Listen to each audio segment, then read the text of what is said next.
ada hujan, dan tanah tidak mengeluarkan hasil, lalu kamu lenyap dengan cepat dari negeri yang baik yang diberikan Tuhan kepadamu. Dia ada peringatan, ya, petunjuk supaya mereka tetap setia kepada Tuhan, supaya tanah itu tetap dipelihara oleh Tuhan dengan memberikan hujan, ya. Jadi inilah, lihatlah tanah yang subur ini. Tadi dikatakan ada gunung-gunungnya, berbukit-bukit, ada mata air, ada sungai, ada danaunya. Ya, itu belum semua kita lihat. Danau nanti akan kita lihat di utara, begitu juga sungai. Anda akan juga mungkin ada yang masuk ke sungainya, Sungai Yordan di sana. Tapi sekali lagi, secara keseluruhan, tanah ini sangat beda dengan tanah Mesir di sana. Ya, lebih hijau. Ya, tentu saja apa yang kita lihat sekarang ini ditambah dengan, ya, katakanlah kepintaran, keahlian, usaha yang luar biasa dari bangsa Israel ini sendiri, yaitu mereka memang ahli dalam bidang pertanian dan pengairan ini, ya.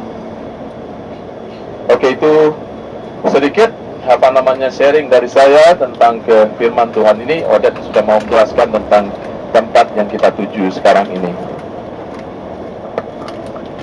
Iyalah, kita ke Kesaria Maritima. Ingat hari pertama aku bilang Israel, Kanaan itu seperti jembatan sempit dari Mesir ke Mesopotamia, atau tiga benua, Afrika, Eropa, Asia. Itu jalan raya dari tiga benua itu. Kebetulan jalan itu sampai sekarang masih dipakai oleh siapa? Burung yang tadi waktu kita ke tempat kopi itu ada burung pelikan, karena sekarang musim panas mulai. Burung-burung itu 2 kali setahun mereka penerbang, musim hujan, musim dingin, dari Eropa ke Afrika. Sekarang musim panas mereka kembali dari Afrika ke Eropa. Lewat mana? Lewat sini. Jadi ada kesempatan kita akan ketemu banyak burung pelikan, burung bangau, burung camar, ada banyak. Sekarang ini musim ada banyak. Jalan raya Mesir Mesopotamia itu via Maris, jalan mar, laut, via jalan di pantai laut. Sebentar lagi kita gabung jalan itu. Dan pada waktu itu mereka tidak bisa lewat. Artinya ada banyak tempat pelabuhan, karena mereka dari Mesir ke Turki, Yunani lewat pantai, dan tiap malam mereka masuk ke pelabuhan-pelabuhan. Jadi pelabuhan penting. Herodes Agung, ingat dia yang sakit jiwa, yang paranoid itu, dia ada masalah. Ada 2 pelabuhan besar pada waktu itu di Yehuda, di provinsi Yehuda, Yope sama Akko. Yope itu selatan daerah Tel Aviv, Akko di Teluk Haifa, utara dari kota Haifa. Tapi kedua-duanya dikuasai oleh orang Yahudi, milik Yahudi. Herodes Agung khawatir, pikirannya, waduh, kalau ada ribut mulai, dia harus panggil tentara dari Roma, dan tentara itu ke sini masuk lewat laut. Kalau orang Yahudi akan menutup pelabuhan-pelabuhan, tentara itu tidak bisa masuk dan dia akan kaput, rugi.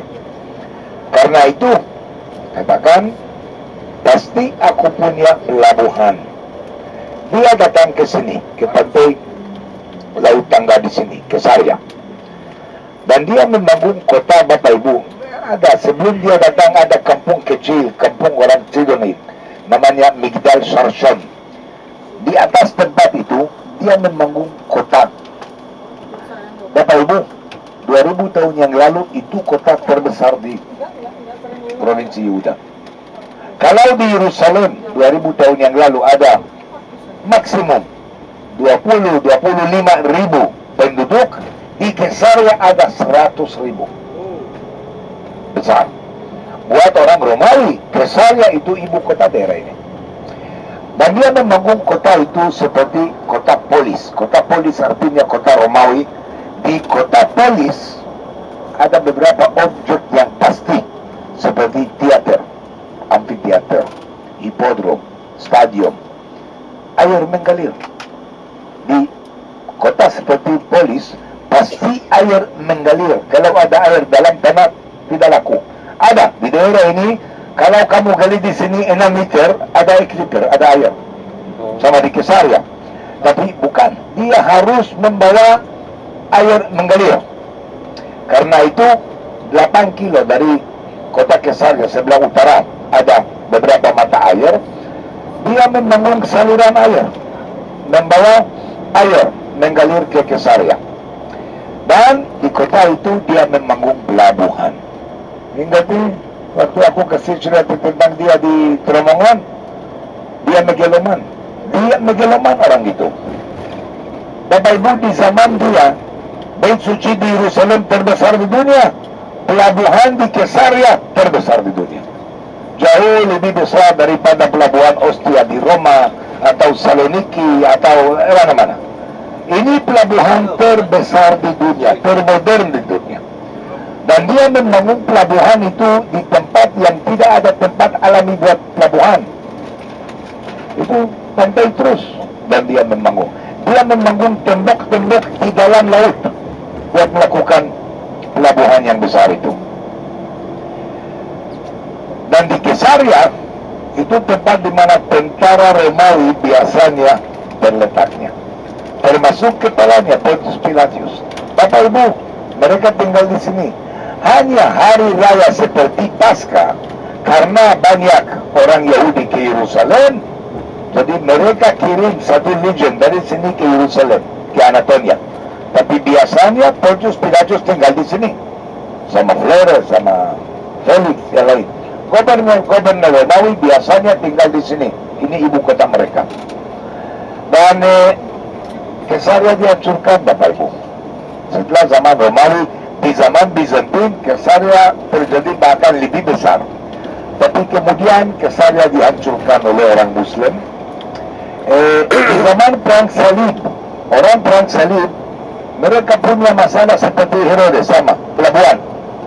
Jadi mereka pakai hanya daerah pelabuhan, dan yang lain kota itu tersisa tidak dipakai oleh mereka.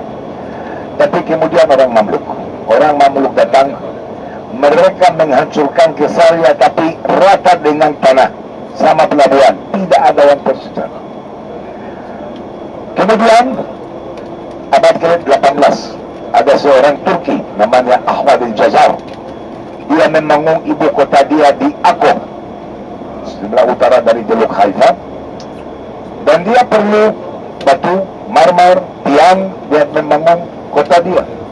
Bapak Ibu, dia ke sini, dan reruntuhan Kesaria, batu-batu, tiang-tiang itu semuanya dibawa oleh dia dari sini ke Akko. Artinya, di Kesaria tidak ada banyak tersisa, cuma sedikit. Apa yang masih ada itu saluran air, aqueduct, saluran air yang dibangun oleh Herodes Agung masih ada. Kita masuk, kita mampir ke situ.